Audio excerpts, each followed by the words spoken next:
మల్కాజ్గిరిలో చైన్ స్నాచర్లు కొత్త పద్ధతుల్లో దొంగతనాలకు పాల్పడుతున్నారు. హనుమాన్పేటలో లక్ష్మీకాంతం నుంచి చోరీ చేశారు.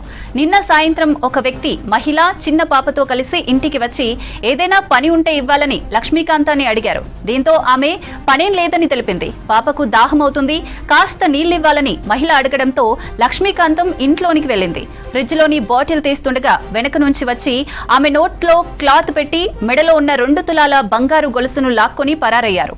ఘటనపై లక్ష్మీకాంతం కూతురు పద్మజ పోలీసులకు ఫిర్యాదు చేశారు. సీసీటీవీ ఫుటేజీ ఆధారంగా విచారణ చేపట్టినట్లు తెలిపారు పోలీసులు. మల్కాజ్గిరిలో చైన్ స్నాచర్లు కొత్త పద్ధతుల్లో దొంగతనాలకు పాల్పడుతున్నారు. హనుమాన్పేటలో లక్ష్మీకాంతం నుంచి చోరీ చేశారు. నిన్న సాయంత్రం ఒక వ్యక్తి మహిళ చిన్న పాపతో కలిసి ఇంటికి వచ్చి ఏదైనా పని ఉంటే ఇవ్వాలని లక్ష్మీకాంతాన్ని అడిగారు. దీంతో ఆమె పనేం లేదని తెలిపింది. పాపకు దాహం అవుతుంది, కాస్త నీళ్లివ్వాలని మహిళ అడగడంతో లక్ష్మీకాంతం ఇంట్లోనికి వెళ్లింది. ఫ్రిడ్జ్లోని బాటిల్ తీస్తుండగా వెనక నుంచి వచ్చి ఆమె నోట్లో క్లాత్ పెట్టి మెడలో ఉన్న 2 తులాల బంగారు గొలుసును లాక్కొని పరారయ్యారు. ఘటనపై లక్ష్మీకాంతం కూతురు పద్మజ పోలీసులకు ఫిర్యాదు చేశారు. సీసీటీవీ ఫుటేజీ ఆధారంగా విచారణ చేపట్టినట్లు తెలిపారు పోలీసులు. ముగ్గురు వచ్చారు. ఒక మగాడు, ఒక ఆడది, ఒక చిన్న పిల్ల, 10 ఏళ్ళు 12 ఏళ్ళ అమ్మాయి వచ్చారు. వచ్చి నా దగ్గరికి వచ్చి, అమ్మ మీతో పని ఉందట, ఎవరో చెప్పారు, మీకు పని కావాలంటే మేము చేస్తాము అన్నారు. అంటే మాకేమో పని అక్కర్లేదు, అక్కడ ఎవరో ఒక ఆవిడ చెప్పింది అన్నారు.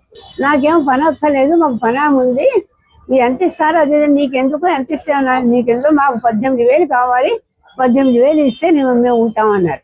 నాకు పని వాళ్ళు ఉన్నారు, మా అబ్బాయి వస్తాడు, నాకేం పర్వాలేదు, నాకు ఎవ్వరూ అక్కర్లేదు, వెళ్ళిపోండి అన్నాను. 2 సార్లు చెప్పాను. కాదు, ఎంత ఇస్తే అంత ఇవ్వండి, మేము మీ దగ్గర ఉంటామని మళ్ళీ అలాగని.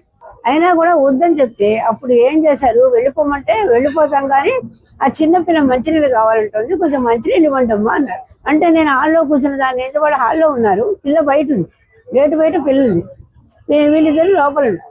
నేను అన్నా సరే మంచినీళ్ళు ఇస్తాను ఉండండి అని అనేసరికి వాళ్ళు ఏం చేశారు, నేను ఫ్రిడ్జ్ దగ్గర వంటింట్లో ఫ్రిడ్జ్ ఉంది, అక్కడికి వెళ్ళాను. అక్కడికి వెళ్ళి మంచినీళ్ళు సీసా తీద్దాం అనుకుంటున్నాను.